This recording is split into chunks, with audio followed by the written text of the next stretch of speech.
जाना चाहिए, क्योंकि आज सोशल साइट्स का ज़माना है। हम लोग तुरंत ट्विटर में कैंपेन कर सकते हैं, हैशटैग अभियान चला सकते हैं और वहाँ से एक मैसेज हमारे सामने सर्कुलेट होकर जब आएगा या फिर हम लोग एक टोल फ्री नंबर जारी करेंगे कि हमें किसके साथ जाना चाहिए, तो जनता से पूछ के और अगली पार्टियों से अपने क्षेत्र की रजामंदी लेके हम लोग अब बाहरी वोट पे क्या कहना चाहेंगे? देखिए, सबसे पहली बात तो हम ये कहना चाहेंगे कि जिस प्रकार हमारे लोग महाराष्ट्र में रहते हैं, जिस प्रकार हमारे लोग तमिलनाडु में रहते हैं, उस प्रकार हमने कभी किसी को नहीं, हमने कभी भी नहीं कहा ये बाहरी भीतरी की लड़ाई है। हमने ये कहा कि बंगाल हमारा बड़ा भाई है, उसके पास 88,752 वर्ग किलोमीटर है। बिहार हमारा मंझला भाई है, उसके पास 94,163 वर्ग किलोमीटर का ज़मीन है। उड़ीसा हमारा संझला भाई है, उसके पास 1,55,707 वर्ग किलोमीटर है और झारखंड सबसे छोटा है, इसके पास 79,714 वर्ग किलोमीटर है। अब मेरा सवाल ये है, अभी देखिए कल का रिजल्ट आया, 61 में से 39 यूपी बिहार के हैं। बताइए अन्याय है कि नहीं है? ये बाहरी भीतरी की लड़ाई नहीं है भैया। कुछ लोग हैं, कुछ लोग नहीं, हमारे बड़े भाई हैं। अगर भारत एक देश है, लेकिन आपके संगठन के लोग तो लगातार बाहरियों को ही निशाना बना रहे थे। हमने कभी नहीं कहा, हमने ये कहा कि बड़ा भाई और छोटा भाई में बंटवारा हो चुका है। हमें जो बंटवारा मिला है उसमें हम साग लगाएं, सब्जी लगाएं, वो हमारा मैटर है। आपके पास जो बंटवारा है, यानी आपकी जो राज्य की नौकरियां हैं, आप उस पर अपना अधिकार जमाएं, हमारे राज्य की नौकरी पर अधिकार हमारा रहा। बताइए 61 में 39 बाहर के लोग ले गए, तो बताइए झारखंड क्या करेगा? यहाँ के लोग अपराधी बनेंगे, यहाँ के लोग कोयला ठेलेंगे, यहाँ के लोग बालू ठेलेंगे, क्या करेंगे यहाँ के लोग? आप ही बताइए, ये कहाँ से समय किसी भी दृष्टिकोण से उचित नहीं है। बाहरी वोट मैटर करेगा ना चुनाव में? देखिए मैटर करेगा, लेकिन हमारा स्टैंड क्लियर है भाई, हम लोग स्थानीयता पर हैं। ऐसा नहीं है अगर महाराष्ट्र में किसी झारखंडी के वोटर कार्ड है तो वो जाके चुनाव लड़ता है, वो महाराष्ट्र किसी नेतृत्व को स्वीकार करता है, तो ये चीज़ें होनी चाहिए। लोगों का साथ मिलेगा? अब बिल्कुल मिलेगा। जो तभी कुछ लोग हैं, शोषित पीड़ित लोग हैं, उनका भरपूर हमें साथ मिलेगा। जिनका जीवन अभाव से बीता है वो हमारे साथ हैं। मेरा एक सवाल रहा, सुदेश महतो आपके ऊपर हमला है, नाम तो नहीं लेते लेकिन आड़े हाथ लेता है कि एक मुखिया का चुनाव नहीं जीत पाता तो बड़े ख्वाब देखते हैं कि भारत एक लोकतांत्रिक देश है, ख्वाब देखना बुरा बात नहीं है।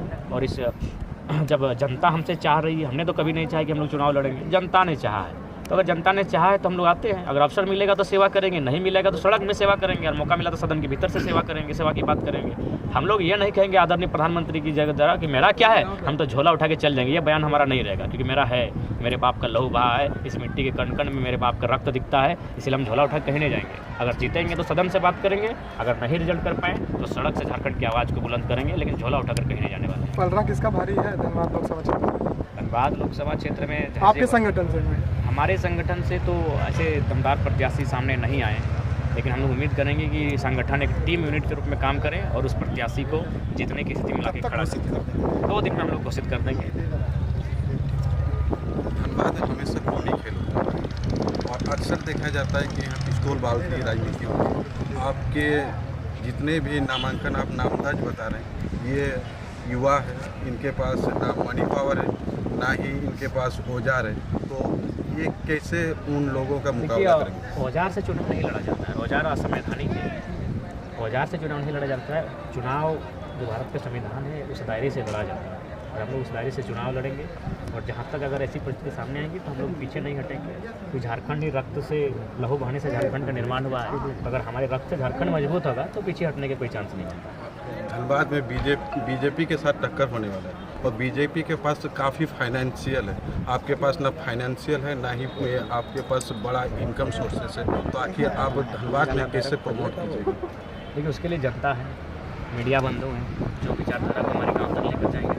आज सोशल मीडिया इंटरनेट का ज़माना है और नरेंद्र मोदी आदरणीय अगर प्रधानमंत्री बने तो इंटरनेट का बहुत बड़ा रोल है। 2014 से पहले हम भी सच में नहीं जानते थे उनको, 2014 में उनसे हम परिचय हो पाए कि वो 3 बार के मुख्यमंत्री, उससे पहले नहीं जानते थे। तो इंटरनेट का ज़माना है, इंटरनेट हमारा सहयोग करेगा। इंटरनेट के भी साथ साथ हम लोग ग्राउंड पे भी हैं। आज लगभग 12 करोड़ 37 लाख का मुआवजा महीने 6 महीना हम लोग ग्राउंड पे। इंटरनेट और IT से कभी कभी अफवाहों को भी इतना बढ़ा देता है कि झूठ को भी सच बतला देता है, जी, तो ये फिर कैसे होगा? तो उसके लिए हमारी एक विशेष टीम रहेगी और वो उन चीज़ों को हैंडल करेगी। सर आपने गिरिडीह के लिए जगह चुने कि वहाँ से आप लोकसभा लड़िएगा और JMM अपना उम्मीदवार के रूप में मथुरा प्रसाद महतो जी को दे रहे, जो कि आपके अभिभावक स्वरूप भी रह चुके हैं, तो आप किस तरह के वहाँ के उम्मीदवार और आप दोनों में तालमेल देख पा मेरा रहे? एक स्टेटमेंट सुना होगा, मैंने ये कहा कि अगर मुझ में राजनीतिक लक्षण नहीं है, मुझ में अगर राजनेता का गुण नहीं है, तो मेरी माँ भी मुझे वोट ना दे, मैं इस बात को कहूँगा। अगर मुझ में राजनीतिक समझ है, राजनीतिक चेतना है और राजनीतिक करने का लक्षण दिखता है, तो मेरी माँ भी मुझे वोट दे। तो फिर अभिभावक हैं, मानते हैं, उनके विद्यालय में, चूँकि मेरे पिताजी के दोस्त रहे हैं, उनके विद्यालय में हम पढ़े हैं, नहीं सुन, जो सच्चाई है। लेकिन राजनीति अलग चीज़ है, राजनीतिक विचारधारा अलग चीज़ है। जयराम जी ईवीएम को किस रूप में लेते हैं?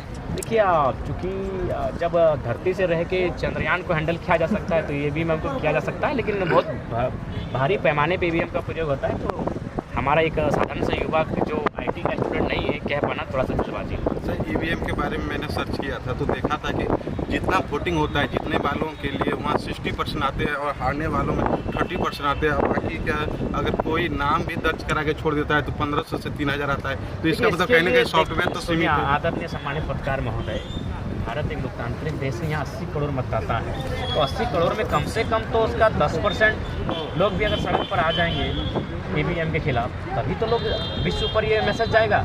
हमारे और आपके कहने से तुरंत बदलाव नहीं आएगा। इसीलिए अगर वास्तव में ईवीएम देश के लिए बेहतर नहीं है तो यह देश की 80 करोड़ जनता को पहले अपने आप में राजनीतिक चेतना लाने की आवश्यकता है, उसके बाद ईवीएम पर बात उनको करनी चाहिए।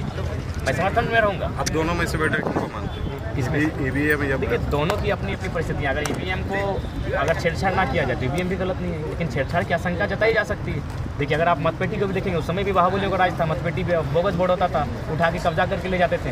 तो अगर पॉजिटिव नेगेटिव दोनों में है, लेकिन अभी आज की डेट में जैसे कि मतदाताओं की संख्या बढ़ी, बूथों की संख्या बढ़ी, तो उसे मतपेटी और ईवीएम में तुलना करेंगे तो ईवीएम आपके सामने ठीक बैठेगा। लेकिन प्रश्न है ईवीएम पर ये आता है कि उसको हैक किया जा सकता है, इसीलिए आप ईवीएम को लेकर पीछे जा रहे हैं।